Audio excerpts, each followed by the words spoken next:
ورحمتي وسعت كل شيء فسأكتبها للذين يتقون ويؤتون الزكاة والذين هم بآياتنا يؤمنون. സ്നേഹമുള്ള സത്യവിശ്വാസികളെ, സഹോദരങ്ങളെ, അല്ലാഹു സുബ്ഹാനഹു വ തആലയുടെ വിധിവിലക്കുകൾ പൂർണ്ണമായും പാലിച്ചുകൊണ്ട് റബ്ബിനെ ഭയപ്പെട്ടുകൊണ്ട് ജീവിക്കുന്ന സജ്ജനങ്ങളിൽ ഉൾപ്പെടാൻ പരമാവധി പരിശ്രമിക്കണേ എന്ന് എന്നെയും നിങ്ങളെ ഓരോരുത്തരെയും ഗൗരവപൂർവം ഉണർത്തുകയാണ്, ഉപദേശിക്കുകയാണ്. റബ്ബ് സുബ്ഹാനഹു വ തആല നമ്മയെല്ലാം മുത്തഖീങ്ങളിൽ ഉൾപ്പെടുത്തി അനുഗ്രഹിക്കുമാറാകട്ടെ. സഹോദരങ്ങളെ, ചെറിയ പ്രായമായിരിക്കെ തന്നെ നമ്മളെല്ലാവരും പഠിച്ചിട്ടുള്ള ഇസ്ലാം കാര്യങ്ങളിൽ അതിൻ്റെ പ്രധാനപ്പെട്ട കാര്യമാണ് സക്കാത്ത് എന്നുള്ളത് ഏവർക്കും അറിയാവുന്ന ഒരു യാഥാർത്ഥ്യമാണ്. അല്ലാഹു സുബ്ഹാനഹു വ തആല വളരെ വ്യക്തമായി പരിശുദ്ധ ഖുർആനിലൂടെ 28ഓളം സ്ഥലങ്ങളിൽ നിർബന്ധ നമസ്കാരം നിങ്ങൾ നിർവഹിക്കുവീനെന്ന് പറയുന്നതിനോട് ചേർത്തുകൊണ്ട് തന്നെയാണ് സക്കാത്തിൻ്റെ കാര്യവും പറഞ്ഞിട്ടുള്ളത്. വ അഖീമുസ്സലാഹ് വ ആതുസ് സക്കാ, നിങ്ങൾ നമസ്കാരം നിലനിർത്തുവീൻ, ഉടനെ തന്നെ വ ആതുസ് സക്കാ, നിങ്ങൾ സക്കാത്ത് കൊടുത്തു വീട്ടുകയും ചെയ്യുവീൻ. ഇസ്ലാം പൂർണ്ണമാകണമെങ്കിൽ വിവിധ മേഖലകളിലുള്ള ശുദ്ധീകരണം മനുഷ്യനിൽ ഉണ്ടായിരിക്കണം.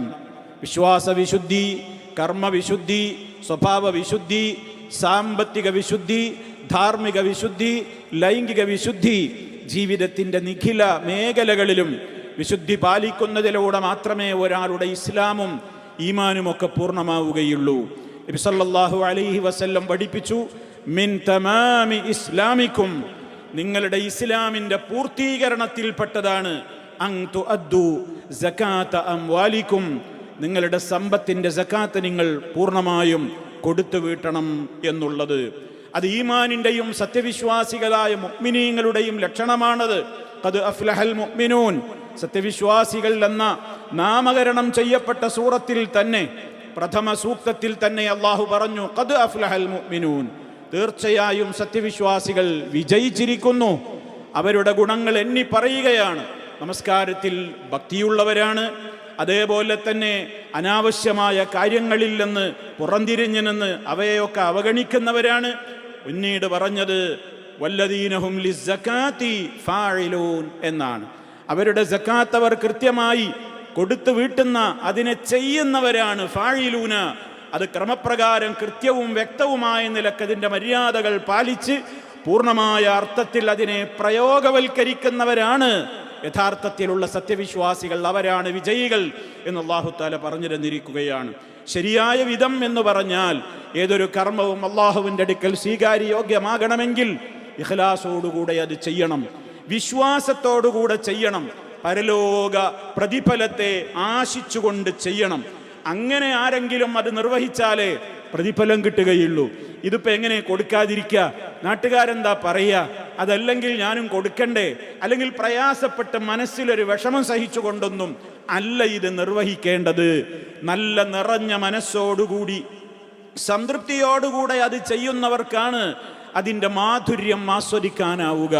നബി സല്ലല്ലാഹു അലൈഹി വസല്ലമിൻ്റെ വചനങ്ങളിൽ കാണാം, സലാസുൻ, 3 കാര്യങ്ങൾ, മൻ ഫഅലഹുന്ന, ആരെങ്കിലും അത് പ്രവർത്തിച്ചാൽ ഫഖദ് തഅമ തഅമൽ ഈമാൻ, അവൻ ഈമാനിൻ്റെ മധുരം, അതിൻ്റെ രുചി ശരിയാവണ്ണം ആസ്വദിച്ചു കഴിഞ്ഞു എന്ന് പറഞ്ഞിട്ട് അതിൽ എണ്ണിയ ഒരു കാര്യം, വഅഅത സകാത മാലിഹി, അവൻ തൻ്റെ സമ്പത്തിൻ്റെ ആ സകാത്ത് അവൻ കൊടുത്ത് വീട്ടുന്നു. എങ്ങനെ? അതാ ഞാൻ നേരത്തെ പറഞ്ഞത്, ത്വയ്യിബതൻ ബിഹി നഫ്സുഹു, അവൻ്റെ മനസ്സ് വളരെ തൃപ്തിയോടുകൂടെയാണ്. അവന് വെറുപ്പോടുകൂടെയോ വിമ്മിഷ്ടത്തോടുകൂടിയോ ഒരു മനപ്രയാസത്തോടുകൂടിയോ ഒന്നുമല്ല അവൻ്റെ സക്കാത്ത് കണക്ക് കൂട്ടുന്നതും കൊടുക്കുന്നതും ഒക്കെ. അവൻ വളരെ കൃത്യമായി നിറഞ്ഞ സംതൃപ്തിയോടെയാണത് കൊടുക്കുന്നതെങ്കിൽ അവനാണ് ഈമാനിൻ്റെ മാധുര്യം ആസ്വദിക്കുവാൻ സാധിക്കുക. ധനത്തെ സംബന്ധിച്ചിടത്തോളം, മനുഷ്യനെ സംബന്ധിച്ചിടത്തോളമൊക്കെ ഒരുപാട് നേട്ടങ്ങളെ ഇതിലൂടെ അവന് സംഭവിക്കുകയുള്ളൂ. ഒരു നഷ്ടവും അവന് വരാനില്ല.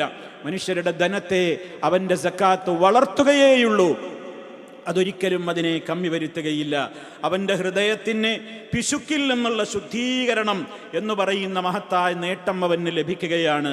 മനസ്സിനെ അസൂയയിൽ നിന്ന്, മറ്റുള്ളവർക്ക് അസൂയയുണ്ടാക്കുന്ന ഒരവസ്ഥ അവരുടെ മനസ്സുകളിൽ നിന്നും ഒഴിവായി കിട്ടുവാനും സകാത്ത് അതിന് അവകാശികളായ ആളുകളുടെ കൈകളിൽ എത്തും വിധത്തിൽ അർഹതപ്പെട്ടവർ അത് കൊടുത്തു വീട്ടിയേ പറ്റൂ. നബി സല്ലല്ലാഹു അലൈഹി വസല്ലമിനോട് റബ്ബിന്റെ കൽപ്പന അതാണ്, ഖുദ് മിൻ അംവാലിഹിം സദഖതൻ തുതഹിറുഹും വതുസക്കീഹിം ബിഹാ. നീ അവരുടെ സമ്പത്തുക്കളിൽ നിന്ന് സദഖ, സകാത്ത് നീ അവരിൽ നിന്ന് വാങ്ങുക. അതിലൂടെ നീ അവരെ ശുദ്ധീകരിക്കുന്നു, അതിലൂടെ അവർക്ക് സംസ്കരണമുണ്ടാകുന്നു. കൊടുക്കുന്നവന്റെ മനസ്സ് ശുദ്ധീകരിക്കപ്പെടും, കൊടുക്കുന്നവന്റെ ധനവും ശുദ്ധീകരിക്കപ്പെടും. എല്ലാ അർത്ഥത്തിലും സർവതല മേഖലയിലും ശുദ്ധീകരണമാണ് സകാത്തിലൂടെ നടന്നുകൊണ്ടിരിക്കുന്നത്. തൻ്റെതായ ധനത്തെ ആരെങ്കിലും കൊണ്ടുപോകുമോ, അതിന് വല്ല ആപത്തുകളും ബാധിക്കുമോ എന്നുള്ള ഭയങ്ങളൊക്കെ പടിക്ക് പുറത്താണ്. ആർക്ക്? സകാത്ത് കൊടുക്കുന്നവന്റെ ധനത്തിന് റബ്ബിന്റെ പ്രത്യേക കാവലുണ്ടാകും, റബ്ബിന്റെ പ്രത്യേകമായ അമാനുണ്ടാകും. സകാത്ത് കൊടുക്കുന്നവരുടെ മുതലിന് അവൻ്റെ റിസ്ഖിൽ റബ്ബ് സുരക്ഷിതത്വം ഏർപ്പെടുത്തും. അവൻ്റെ അനുഗ്രഹങ്ങൾ നിത്യമായി തന്നെ അവനിൽ റബ്ബ് ചൊരിഞ്ഞു കൊടുത്തുകൊണ്ടിരിക്കും. നഷ്ടങ്ങളൊക്കെ അവനിൽ നിന്ന് ഇല്ലാതാക്കും. ഇത് അള്ളാഹുവിൻ്റെ റസൂൽ റബ്ബിൻ്റെ വഹീൻ്റെ അടിസ്ഥാനത്തിൽ പറഞ്ഞതാ. മൻ അദ്ദാ സകാത്ത മാലിഹി, ആരെങ്കിലും തൻ്റെ സകാത്ത് കൃത്യമായി കൊടുത്തു വീട്ടുന്നുവെങ്കിൽ ഫഖദ് ദഹബ അൻഹു ശർറുഹു, ആ ധനത്തിലുണ്ടാകുന്ന ഏതെല്ലാം വിധത്തിലുള്ള ആപത്തുകളും തിന്മകളുമുണ്ടോ അതെല്ലാം അവനിൽ നിന്ന് നീങ്ങിക്കിട്ടുമെന്നാണ് ഇസ്ലാം പഠിപ്പിച്ചു തരുന്നത്. മാത്രമല്ല, സമൂഹത്തിൽ വലിയ നേട്ടങ്ങളാണ് സക്കാത്തിലൂടെ ഉണ്ടാകുവാൻ പോകുന്നത്. ആളുകൾക്കിടയിൽ അത് പരസ്പരമുള്ള സൗഹൃദം വർദ്ധിപ്പിക്കും, സ്നേഹത്തിൻ്റെ തോത് വർദ്ധിപ്പിക്കും, കാരുണ്യം അത് വിതയ്ക്കും, ഹൃദയങ്ങൾ പരസ്പരം ഇണങ്ങുവാൻ കാരണമാകും. നബി സല്ലല്ലാഹു അലൈഹി വസല്ലമിൽ നിന്നുള്ള റിപ്പോർട്ടിൽ കാണാം, തുഖ്രിജു സകാത മിൻ മാലിക്, നിന്റെ ധനത്തിൽ നിന്ന് നീ സകാത്തിനെ കൃത്യമായി പുറപ്പെടുവിച്ചു കഴിഞ്ഞാൽ ഫൈനഹാ തുഹറത്തുൻ, അതൊരു ശുദ്ധീകരണ പ്രക്രിയയാണ്. തുതഹിറുക്കാത് നിന്നെ ശുദ്ധീകരിക്കുന്നു. വതസിലു അഖ്രിബാക, നിന്റെ അടുത്ത ബന്ധുക്കളോടും കുടുംബങ്ങളോടുമൊക്കെ നീ അതിലൂടെ ബന്ധം ചേർക്കുകയാണ്. വതഅരിഫു ഹഖ്ഖസ്സായിലി വൽ ജാരി വൽ മിസ്കീൻ, ഗതികൾക്ക്, അയൽക്കാർക്ക്, അതേപോലെ തന്നെ അവകാശികളെയൊക്കെ കണ്ട് മനസ്സിലാക്കിക്കൊണ്ട് അവരുടെ അവകാശങ്ങളെയൊക്കെ തിരിച്ചറിയാൻ നിനക്ക് സാധിക്കുന്നുണ്ടല്ലോ. അതിലൂടെയൊക്കെ മമതയും സൗഹാർദ്ദവും സ്നേഹവും കരുണയും ഒക്കെ വർദ്ധിക്കുകയേയുള്ളൂ. ഇല്ലെങ്കിൽ അതിൻ്റെ സ്ഥാനത്തൊക്കെ അമർഷമാണ് വളരുക, അസൂയയാണ് വളരുക, കോപമാണ് വളരുക, ഭിന്നിപ്പാണ് അതിൻ്റെയൊക്കെ ഫലമായിട്ടുണ്ടാവുക എന്ന് വളരെ കൃത്യമായി ഇസ്ലാമിൻ്റെ പ്രമാണങ്ങൾ നമുക്ക് പഠിപ്പിച്ചു തരുന്നു. മനുഷ്യനെന്താ സക്കാത്ത് കൊടുക്കാൻ ഒരു മടി? എന്താ ഇത് കൊടുത്താൽ കുറഞ്ഞു പോകുന്നതാണ് എല്ലാവരെയും ശൈത്താൻ പറഞ്ഞു പഠിപ്പിച്ചിട്ടുള്ളത്. അതുകൊണ്ട് മുത്ത മുസ്തഫ റബ്ബിന്റെ വഹീന്റെ അടിസ്ഥാനത്തിൽ നൽകിയ ഓഫർ നോക്കൂ. ഒരു സദഖ, ഒരു ധനവും സദഖ കൊടുത്തത് കൊണ്ട് കുറഞ്ഞു പോകൂല. സദഖ കൊടുത്തുകൊണ്ട് ഒരാൾ പാപ്പറായി പോയി, സക്കാത്ത് കൊടുത്തത് കൊണ്ട്, സദഖ കൊടുത്തത് കൊണ്ട് ഒരാളുടെ സമ്പത്തിൽ കമ്മി വന്നു എന്ന് ഒരാൾക്കും പറയാനാവില്ല. മറിച്ചത് ഇരട്ടിക്കിരട്ടിയായി മാറും. പരലോക കോടതിയിലോ അതിൻ്റെ പ്രതിഫലത്തിന് അളവറ്റ പ്രതിഫലമായിരിക്കും. അത് അള്ളാഹുവിൻ്റെ ഓഫറാണ്. വമാ ആതൈതും മിൻ സകാത്തിൻ തുരീദൂന വജ്ഹല്ലാഹ് ഫഉലൈക ഹുമുൽ മുദ്ഇഫൂൻ. നിങ്ങൾ സകാത്തിൽ നിന്ന് നിങ്ങൾ കൊടുത്തു വീട്ടുന്നത് എന്തും, പക്ഷേ തുരീദൂന വജ്ഹല്ലാഹ്, കണ്ടീഷൻ ശ്രദ്ധിക്കണം. അള്ളാഹുവിൻ്റെ പൊരുത്തം മാത്രം ആയിരിക്കണം നിങ്ങളുടെ ഉദ്ദേശം. വേറെ ലക്ഷ്യങ്ങളൊക്കെ ഉണ്ടായാൽ വെറുതെയാണത്. ദുന്യാവും പോയി ആഖിറവും പോയി. അതേ അവസരത്തിൽ റബ്ബിൻ്റെ പ്രതിഫലം ലഭിക്കണം എന്ന ഇഖ്ലാസോടെ, പരലോകത്ത് പ്രതിഫലേച്ഛയോടെ, വിശ്വാസത്തിൽ അധിഷ്ഠിതമായ നിലക്ക് ആരെങ്കിലും സക്കാത്ത് നിങ്ങൾ കൊടുത്തു വീട്ടുന്നുവെങ്കിൽ ഫഉലൈക ഹുമുൽ മുദ്ഇഫൂൻ, അവർക്കതിൻ്റെ പ്രതിഫലങ്ങൾ ഇരട്ടികളായിക്കൊണ്ട് അല്ലാഹു സുബ്ഹാനഹു വ തആല അവർക്ക് നൽകുക തന്നെ ചെയ്യും. മാത്രമല്ല, ദിനേന നമുക്ക് വേണ്ടി 2 മലക്കുകൾ ലോകത്ത് പ്രാർത്ഥിച്ചുകൊണ്ടേയിരിക്കുകയാണ്. സക്കാത്ത് കൊടുക്കുന്നവർക്ക് വേണ്ടി പ്രാർത്ഥിക്കാൻ ഒരു മലക്ക്, കൊടുക്കാത്തവർക്ക് നഷ്ടത്തിന് വേണ്ടി പ്രാർത്ഥിച്ചുകൊണ്ട് മറ്റൊരു മലക്ക്. ഈ പ്രാർത്ഥന മുഴങ്ങാത്ത ഒരു ദിനവും ഈ ഭൂമുഖത്തില്ലെന്ന് മുഹമ്മദ് മുസ്തഫ സ്വല്ലല്ലാഹു അലൈഹി വസല്ലം നമുക്ക് പഠിപ്പിച്ചു തരികയാണ്. മാമിൻ യൗമിൻ, ഏതൊരു ദിവസമാകട്ടെ, യുസ്ബിഹുൽ ഇബാദു ഫീഹ്, ഒരടിമ, ഒരു മനുഷ്യൻ അവൻ പ്രഭാതത്തിലാകുന്നു, ഇല്ലാ മലക്കാനി യൻസിലാനി, 2 മലക്കുകൾ ആ പ്രഭാതത്തിൽ എല്ലാ ദിവസവും അവർ അള്ളാഹുവിനോട് യാചിച്ചു പ്രാർത്ഥിച്ചു കൊണ്ടിരിക്കുകയാണ്. ഫയഖൂലു അഹദുഹുമാ, അവരിൽ ഒരാൾ പ്രാർത്ഥിക്കും, അല്ലാഹുമ്മ അഅതി മുൻഫിഖൻ ഖലഫാ, സകാത്ത് കൊടുക്കുന്ന, ചെലവഴിക്കുന്ന, സദഖ കൊടുക്കുന്നവർക്ക് അല്ലാഹുവേ നീ അവരുടെ പിന്നിൽ കൂടുതൽ കൂടുതൽ ധനത്തെ അവർക്ക് നൽകിക്കൊണ്ടിരിക്കണേ എന്നാണ് ആ മലക്കിന്റെ പ്രാർത്ഥന. വയഖൂലുൽ ആഖർ, മറ്റേ മലക്കിന്റെ പ്രാർത്ഥന, അല്ലാഹുമ്മ അഅതി മുംസികൻ തലഫാ, സകാത്ത് കൊടുക്കാതെ പിടിച്ചു വെക്കുന്ന, പിശുക്ക് കാണിക്കുന്ന, ആ മേഖലയിൽ നിന്ന് എന്തെങ്കിലും കാരണങ്ങൾ പറഞ്ഞുകൊണ്ട് അതിൽ നിന്ന് ഒഴിവാകാൻ ശ്രമിക്കുന്ന ആളുകൾ, അവരുടെ സമ്പത്തിൽ നീ നാശം കൊടുക്കണേ, അത് നശിപ്പിച്ചു കളയണേ എന്ന് ഈ പ്രാർത്ഥന മുഴങ്ങാത്തൊരു പ്രഭാതം ഈ ലോകത്തില്ലെന്ന് മുഹമ്മദ് മുസ്തഫ സ്വല്ലല്ലാഹു അലൈഹി വസല്ലം. അതുകൊണ്ട് തന്നെ സഹോദരങ്ങളെ, എല്ലാ അർത്ഥത്തിലും ശാരീരികമായി, മാനസികമായി, സാമ്പത്തികമായി, സാമൂഹ്യമായി, ഏതടിസ്ഥാനത്തിൽ നോക്കിയാലും നന്മകൾ മാത്രം വിതയ്ക്കുന്നതാണ് സക്കാത്ത്. അതുകൊണ്ട് അതിൻ്റെ കാര്യം വളരെ ഗൗരവത്തോടുകൂടി വരാൻ പോകുന്ന ഒരു വെളിപ്പാടകലെ വിശുദ്ധ റമളാനാകുമ്പോഴാണ് പലപ്പോഴും അതിൻ്റെ കണക്കുകൾ നോക്കുക. അതുകൊണ്ട് തന്നെ സാന്ദർഭികവുമാണിത്. എല്ലാവരും അതിനെ സംബന്ധിച്ച് ആലോചിക്കുക. റഹ്മാനായ റബ്ബ് പൂർണ്ണമായ അർത്ഥത്തിൽ സക്കാത്ത് നിർവഹിക്കുന്ന സജ്ജനങ്ങളിൽ നമ്മെ ഓരോരുത്തരെയും ഉൾപ്പെടുത്തുകയും അപാകതകൾ പുറത്തു തരികയും ചെയ്യുമാറാകട്ടെ. അഖൂലു ഖൗലി ഹാദാ വഅസ്തഗ്ഫിറുല്ലാഹ ലീ വലക്കും ഫസ്തഗ്ഫിറൂഹു ഇന്നഹു ഹുവൽ ഗഫൂറുർ റഹീം. അൽഹംദുലില്ലാഹി വഹ്ദഹു വസ്സലാത്തു വസ്സലാമു അലാ മൻ ലാ നബിയ്യ ബഅദഹു وعلى آله وصحبه ومن تبع هديه أما بعد فأوصيكم عباد الله ونفسي بتقوى الله. അള്ളാഹുവിനെ സൂക്ഷിച്ച് ജീവിക്കണേ. ഒരിക്കൽ കൂടി എന്നെയും നിങ്ങൾ ഓരോരുത്തരെയും ഗൗരവപൂർവ്വം ഉണർത്തുകയാണ്. അള്ളാഹു തൗഫീഖ് പ്രദാനം ചെയ്യുമാറാകട്ടെ. സഹോദരങ്ങളെ, സക്കാത്ത് കൊടുക്കാതിരിക്കാനും അതേപോലെ തന്നെ ആ മേഖലയിൽ നിന്ന് നമ്മുടെ ശ്രദ്ധ തിരിച്ചുവിടുവാനും 100 കൂട്ടം കാരണങ്ങളുമായി പിശാച് നമ്മളെ സമീപിക്കും. 100 കൂട്ടം കാരണങ്ങളുമായി സമീപിക്കുന്നത് പിശാചായിരിക്കും. പിശാച് ഒരിക്കലും നമ്മുടെ നന്മ ഉദ്ദേശിക്കുന്നവനല്ല. ഇന്നമാ യദഉ ഹിസ്ബഹു ലിയകൂനു മിൻ അസ്ഹാബിസ് സഈർ, കത്തിജ്വലിക്കുന്ന നരകത്തിലേക്ക് തള്ളിവിടാനാണ് ചെകുത്താൻ പണിയെടുക്കുന്നത്. അതുകൊണ്ട് അവൻ്റെ ദുർബോധനങ്ങളിൽ പെട്ടുപോകാതെ ജാഗ്രത വേണം. അതുകൊണ്ട് കൃത്യവും വ്യക്തവുമായ നിലക്ക് സമ്പത്തിൻ്റെ കണക്കുകൾ നോക്കണം.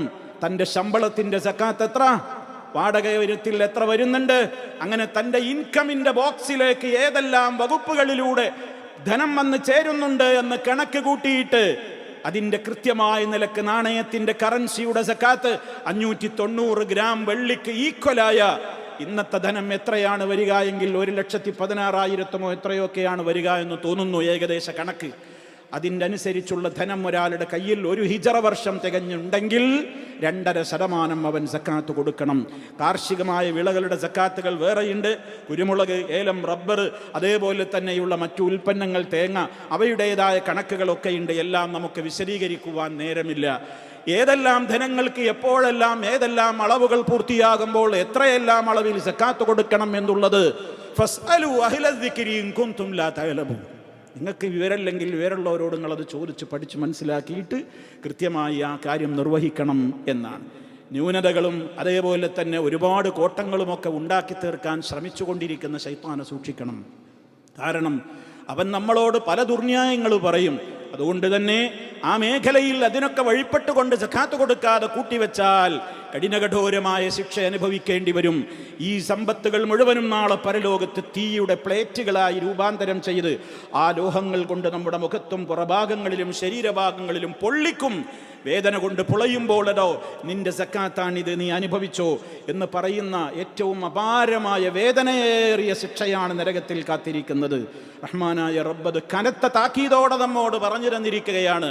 വല്ലദീന യക്നിസൂന അദ്ദഹബ വൽഫിദ്ദ വലാ യുൻഫിഖൂനഹാ ഫീ സബീലില്ലാഹ് ഫബശ്ശിർഹും ബിഅദാബിൻ അലീം യൗമ യുഹ്മാ അലൈഹാ ഫീ നാരി ജഹന്നം ഫതുക്വാ ബിഹാ ജിബാഹുഹും വജുനൂബുഹും വദുഹൂറുഹും ഹാദാ മാ കനസ്തും ലിയൻഫുസികും ഫദൂഖൂ മാ കുൻതും തക്നിസൂൻ. എത്ര വ്യക്തമായിട്ടാണ് റബ്ബ് നമ്മളോട് താക്കീത് കനത്ത സ്വരത്തിലാണ് നൽകിയിട്ടുള്ളത്. സ്വർണവും വെള്ളിയുമൊക്കെ കൂട്ടിവെക്കുന്ന ആളുകൾ, വലാ യുൻഫിഖൂനഹാ ഫീ സബീലില്ലാഹ്, അള്ളാഹുവിന്റെ മാർഗത്തിൽ അത് കൊടുക്കേണ്ടവർക്ക് കൊടുത്തു വീട്ടാതെ അതിനൊക്കെ ന്യായങ്ങൾ പറഞ്ഞുകൊണ്ട് അങ്ങനെ കൂട്ടിവെക്കുന്ന ആളുകളില്ലേ, ഫബശ്ശിർഹും ബിഅദാബിൻ അലീം, അവരെ നിന്ദിക്കുന്ന ശൈലിയാണ്. അവർക്ക് സന്തോഷ വാർത്ത പറഞ്ഞു കൊടുക്കുന്നതാണ്. നരകത്തെക്കുറിച്ച് ആരെങ്കിലും സന്തോഷ വാർത്ത പറയാന്ന് പറയോ? കണ്ടോ, റബ്ബ് അവരെ അതിലൂടെ പോലും ആ രൂപത്തിൽ, കനത്ത രൂപത്തിലുള്ള നിന്യതയാണ് അവർക്ക്. ഫബശ്ശിർഹും എന്നാ പറയുന്നത്, അവർക്ക് സന്തോഷ വാർത്ത അറിയിക്കെ. വേദനയേറിയ, പെയിൻഫുള്ളായ, അലീം, വേദനയേറിയ ശിക്ഷ. യൗമ യുഹ്മാ അലൈഹാ ഫീ നാരി ജഹന്നം, ജഹന്നമിന്റെ തീരിട്ടുകൊണ്ട് അതൊക്കെ ചുട്ട് പഴുപ്പിച്ച് പൊള്ളിച്ച് അവരുടെ ആ ധനങ്ങൾ കൊണ്ട്, അവരുടെ നെറ്റിത്തടങ്ങൾ, എന്നൊക്കെ ഖുർആൻ പറയാണ്. ഇരുഭാഗങ്ങളും അവരുടെ ശരീരത്തിലൊക്കെ നിറയെ പൊള്ളിക്കുകയാണ് വേദന കൊണ്ട്. ഒരു ഇസ്തിരിപ്പെട്ടി അയൺ ചെയ്യുമ്പോൾ അയൺ ബോക്സ് ഒന്ന് ശരീരത്തിന്റെ എവിടെയെങ്കിലും തട്ടിയാൽ നീറ്റൽ സഹിക്കാതെ ഐസ് കെട്ട വെക്കാൻ ഓടുന്നവരാണ് നമ്മൾ.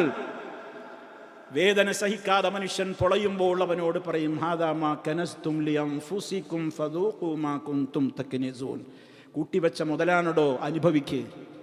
അള്ളാഹു നമ്മെ കാത്ത് രക്ഷിക്കുമാറാകട്ടെ. അതുകൊണ്ട് തന്നെ സ്വർണത്തിന്റെ സക്കാത്ത് എല്ലാ അർത്ഥത്തിലും നമ്മൾ അതിനെ സംബന്ധിച്ച് പഠിക്കണം. എത്രയാണ്? 10.5 പവൻ മുതൽക്ക് 10.5 പവനോ അതിലേറെയോ ഒരാളുടെ കയ്യിൽ ഒരു ഹിജ്റ വർഷം തികഞ്ഞ നിലക്ക് സ്വർണമുണ്ടെങ്കിൽ അവൻ എന്ത് ചെയ്യണം? അതിൻ്റെ 2.5% അവൻ സക്കാത്ത് കൊടുത്തിരിക്കണം എന്നൊക്കെ സ്വർണത്തിൻ്റെ കണക്കാണ് കൂട്ടിയാൽ 10-10.5 പവനൊക്കെ ആകുമ്പോൾ എത്രയാ? 10, 11, 12 ലക്ഷത്തോളം ആവുകയാണ്. 12 ലക്ഷത്തോളം ആവുകയാണ്. ആലോചിച്ച് നോക്കണം. അപ്പോൾ പല ആളുകളും വിൽക്കാനൊക്കെ ആലോചിക്കുന്നുണ്ടാകും. സക്കാത്തിൻ്റെ സമയമാകുമ്പോൾ വിൽക്കാം, എന്നാൽ പിന്നെ അത്ര കൊടുക്കണ്ടല്ലോ, അങ്ങനെയുള്ള ആളുകളുണ്ടാകും. അതേപോലെ തന്നെ ഇതൊക്കെ ആഭരണങ്ങളാക്കിയാണ് വെക്കുക, എന്നാൽ പിന്നെ ആഭരണത്തിന് സക്കാത്ത് ഇല്ലല്ലോ, ഇങ്ങനെയൊക്കെ പലരും നമുക്ക് ഫത്വ തരുമല്ലോ എന്നൊക്കെ പറഞ്ഞ് പല ന്യായങ്ങൾ പറഞ്ഞ് അത് വിൽക്കുന്നതൊക്കെ കൊള്ളാം. സ്വർണം പലിശക്ക് പണയം വെക്കരുത്. സ്വർണം പലിശക്ക് പണയം വെക്കാതെ അത് വിൽക്കുകയാണ് വേണ്ടത്. എങ്കിൽ എന്ത് ചെയ്യണം? വിൽക്കുന്നത് ഉടമയാവണം. അതും കൂടി ഗൗരവത്തോടുകൂടെ മനസ്സിലാക്കണം. പൊന്നിന്റെ ഉടമയാരാണോ അവർക്കാണത് വിൽക്കാൻ അധികാരം. അല്ലെങ്കിൽ അവരുടെ സമ്മതത്തോടുകൂടെ ആവണം മറ്റുള്ളവരെ അത് വിൽക്കുകയോ അതേപോലെ തന്നെ പലിശയൊന്നുമില്ലാതെ പണയപ്പെടുത്തുകയോ ചെയ്യേണ്ടത്. ആരാണ് ഉടമ? അല്ലെങ്കിൽ ഉടമയുടെ സമ്മതത്തോടെയാണ് ചെയ്യേണ്ടത്. അതല്ലാതെ വേറൊരാൾക്കും മറ്റൊരാളുടെ പൊന്നെടുത്ത് പണയം വെക്കാനോ വിൽക്കാനോ അധികാരമില്ല. ഇക്കാര്യം സ്ത്രീകളും മനസ്സിലാക്കണം, അവരുടെ ഭർത്താക്കന്മാരും മനസ്സിലാക്കണം. പിന്നീട് വാങ്ങിത്തരാമെന്ന് പറഞ്ഞുകൊണ്ട് ഇപ്പം അത് വിൽക്കാൻ തിടുക്കം കൂട്ടുന്ന ഭർത്താക്കന്മാരും മനസ്സിലാക്കണം. ചതിക്കരുത്.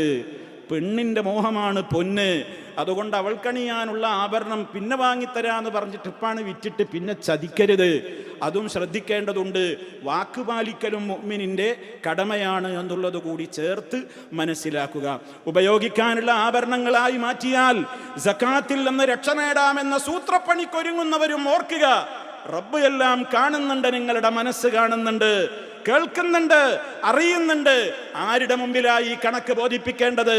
മാലോകരുടെ മുമ്പിലല്ല, നമ്മുടെ ഹൃദയം അറിയാവുന്ന റഹ്മാനായ രാജസന്നിധിയിലാണ് ഇതിന്റെ കണക്കുകൾ പറയേണ്ടത് എന്ന നല്ല ഓർമ്മ വേണം. ഓരോ സക്കാത്തിൽ നിന്നും രക്ഷപ്പെടാൻ വേണ്ടി ദുർന്യായങ്ങൾ ചമയ്ക്കുമ്പോൾ അത് വളരെ ഗൗരവത്തോടുകൂടെ ഞാൻ എന്നെയും നിങ്ങളെയും ഓർമ്മപ്പെടുത്തുകയാണ്. അതുകൊണ്ട് തന്നെ സഹോദരങ്ങളെ, അല്ലാഹു സുബ്ഹാനഹു വ തആല നമ്മോട് പറഞ്ഞിട്ടുള്ള ആ കൽപ്പന അതങ്ങ് പാലിക്കലാണ് ബുദ്ധി. അതാണ് പരലോക സുരക്ഷയ്ക്ക് ഏറ്റവും നല്ല മാർഗം. അതല്ലെങ്കിലോ ദുന്യാവിൽ പോലും നമ്മുടെ സമ്പത്തിൽ പലവിധത്തിലുള്ള പ്രയാസങ്ങളാണ് ഉണ്ടാകാൻ പോകുന്നത്. സമൂഹം പോലും അതിൻ്റെതായ ആ ദൂഷ്യത്തിന് അർഹരായി അല്ലെങ്കിൽ വിധേയരായി മാറുകയാണ്. നിരപരാധികൾ പോലും അതിൽ പെട്ടുപോവുകയാണ്. സക്കാത്ത് കൊടുക്കേണ്ടവർ കൊടുക്കാതിരുന്നാൽ നബി സല്ലല്ലാഹു അലൈഹി വസല്ലം പറഞ്ഞു, ഇല്ലാ മുനിഉൽ ഖത്റ മിനസ് സമാ, സമൂഹത്തിൽ സക്കാത്ത് കൊടുക്കാത്ത ആളുകൾ വർദ്ധിക്കുമ്പോൾ വാനലോകത്തു നിന്ന് ഭൂമിയിലേക്ക് പെയ്യേണ്ടുന്ന മഴയുടെ അളവ് കുറയും. മഴ കിട്ടാതാകും. മഴ കിട്ടാതാകുന്നതിന് അർഹതപ്പെട്ടവർക്ക് സക്കാത്ത് കൊടുക്കാതെ അർഹതയുള്ള ആളുകൾ അത് പിടിച്ചു വെക്കുന്നത് ഇവിടെ കാരണമായി മാറുന്നുണ്ട് എന്നാണ് ഇവിടെ നബി സല്ലല്ലാഹു അലൈഹി വസല്ലം പറയുന്നത്. എത്ര കുറച്ചാണോ സക്കാത്ത് കൊടുക്കാനുള്ളത്, എത്ര കുറഞ്ഞാണെങ്കിലും കൂടുതലാണെങ്കിലും ഒക്കെ കൊടുക്കുക, വർദ്ധിക്കുകയേയുള്ളൂ.